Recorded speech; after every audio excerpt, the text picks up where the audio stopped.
Well, is that accountability I smell? Siu has finally decided to clean some of this up, and after the initial shock of watching Mom and Crew get bodied, I'm a little bit on the chapter, but it's still pretty good. So before we get into it, I need y'all to hit that sub button. Your boy been growing slowly. So we start where we left off with Bomb and Crew versus Dumas popping up in his dimension. And Dumas, without any hesitation, goes in for the attack, and Bomb and Crew blocks it. And they discuss the details about the armor and what it is, and making comparisons to Kuraka's armor. So with that information, they come up with a plan to basically destroy Dumas's heart, and they have to chase him down into the bottom of the suspension where his heart is located in the center. So to do so, Bomb must use Shinwo Ryu and destroys a part of the suspension where they can enter, and the crew rush down before they're split up by Dumas. As they split apart, Koon splits apart his 3 lighthouses that will guide each of them to their destination. And as they all spread out, we see Koon on his way down,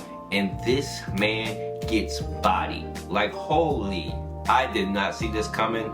Now the initial shock is kind of worn off because we know that Koon's gonna get revived, and I'll talk about that a little bit more later. But him getting bodied like this by Dumas immediately, and then to see his body get carried off, send a little bit of chills in the spine, man. So Bomb realizes that something's wrong because as he gets closer to the destination, the lighthouse basically darkens before he gets there. Now as he enters, Dumas is standing in front of his heart with Koon basically looking dead beside him. And he goes on to tell Bomb that, oh, you were a little late, this man stopped breathing a little while ago, which basically causes Bomb to go into Super Saiyan mode. I ain't gonna lie to you, initially this was a big shock. Like, Koon being dead on the ground, not breathing, is kind of a crazy scene to walk into. And the detailed panel of Bomb's facial reaction, peak art on Siu's part. But to be honest, again, I don't think Koon's gonna be dead here. We know he's probably gonna get revived. But regardless of the fact, Bomb is in a rage, but Dumas not hearing none of that shit. As you can see, with Bomb rushing in for the attack, Dumas swipes this man, like absolutely slaps him like he's a little bitch. Like, I'm sorry to put it, but that's what Bomb looked like this chapter, a little bitch. Dumas is going crazy. He's letting Bomb know, like, listen, I'm not one of them. He even boyed the man. You know when you tell somebody boy or kid, bro, you know he looking at you like you ain't nothing to him. So shout out to Dumas, man. He's my top 10 right now. I also want to bring up the fact before we continue that the Bomb X Leviathan panel, while it was beautiful, we're starting to get in a little trend here with Bomb popping Leviathan ASAP. Like, Bomb is popping Leviathan as much as he's popping the Thorns.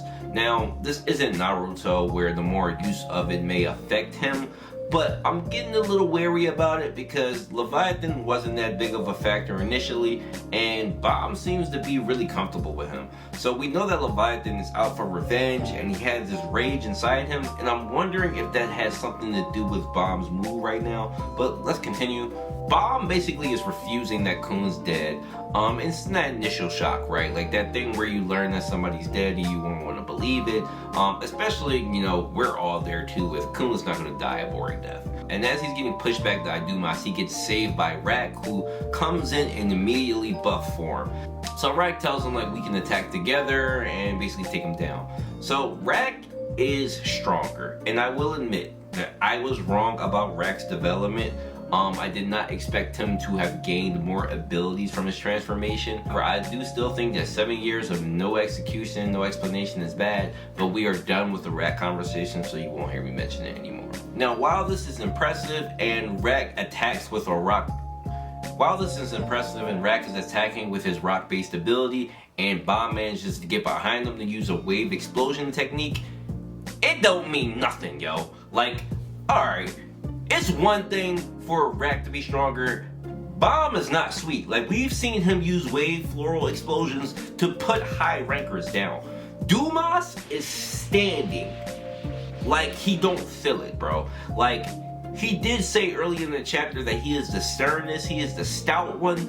But bro, this is nuts. For Bomb's techniques to do nothing, and then Bomb even says to himself, that did nothing, let's try another one with another double explosion technique, and it does nothing. Like, bro, the sternness to me is starting to be something of a defensive, like a real defensive ability. Like, I didn't initially think of Dumas as a defensive character. He just seemed like somebody who bodied people. But with himself calling himself the sternness and then the armor, I'm starting to look at armor in a different way, because we've only seen Karaka use armor, right? And Karaka wasn't really a super defensive guy.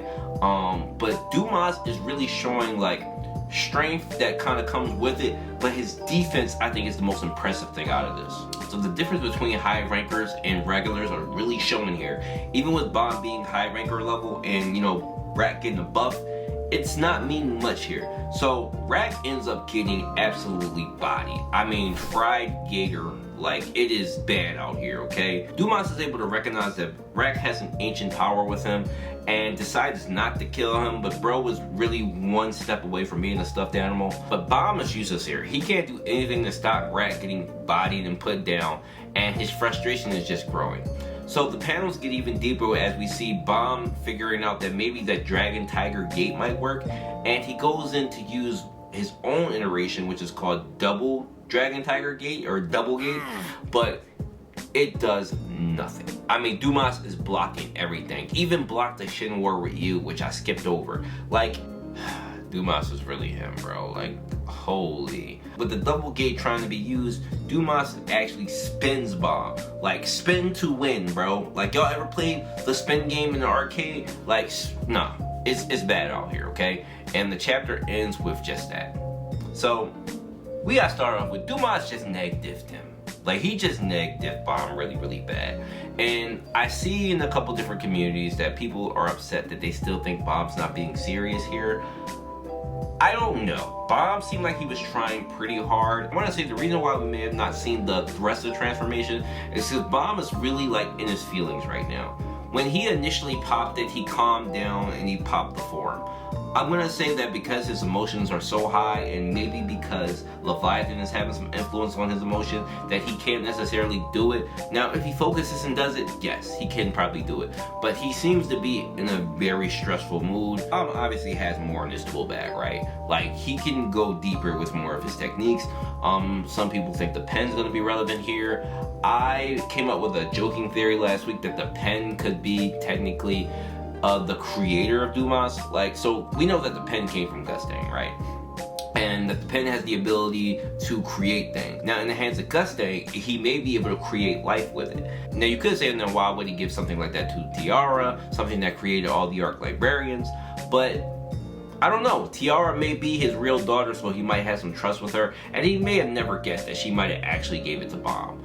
But with that being said, I hope this doesn't turn into a scenario where the pen becomes like the thing that saves Bomb, in terms of, well, Dumas doesn't want to attack Bomb. If the pen is destroyed, then Dumas is destroyed. That would be kind of whack. Now, if Bomb has to use some hacks ability with the pen, I don't know how I'm gonna feel about that either, because we're definitely going to nerf Bomb down to not being in top 50, top 60 range.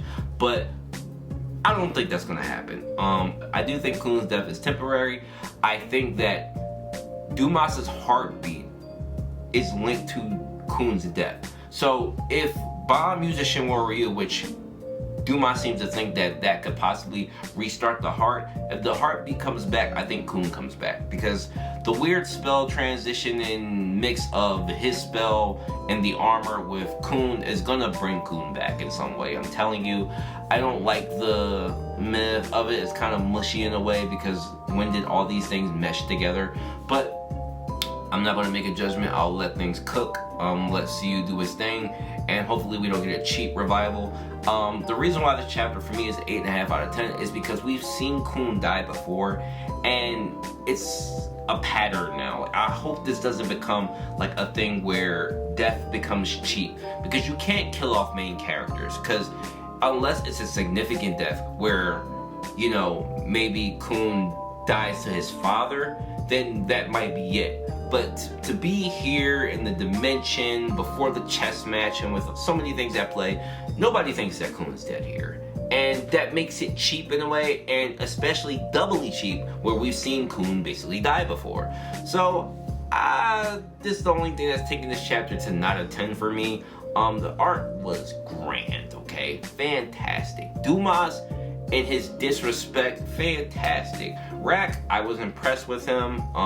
Again, I was wrong about him, but other than that, chapter is pretty good. My predictions is I want Bomb to lose. I hope that he completely gets defeated because he can't flee. He's in a dimensional space, so he can't necessarily teleport out. Maybe we do get to see a double thorn pop here. Bob's going to pull out everything. I think the Black March is mainly going to become a huge thing this chapter. It might be able to get through Dumas' defenses, but even so, I want Bomb to lose. Now, do I think he's going to lose? No. And I do think Gustang is going to arrive. But with that being said, that's all I got for this week. You guys let me know what you think. Obviously in the Discord, you know I'm in there chatting all the time. The stream will be tomorrow, 2 o'clock p.m. So you guys make sure you get up in there. Until then, see me in the Discord, and peace.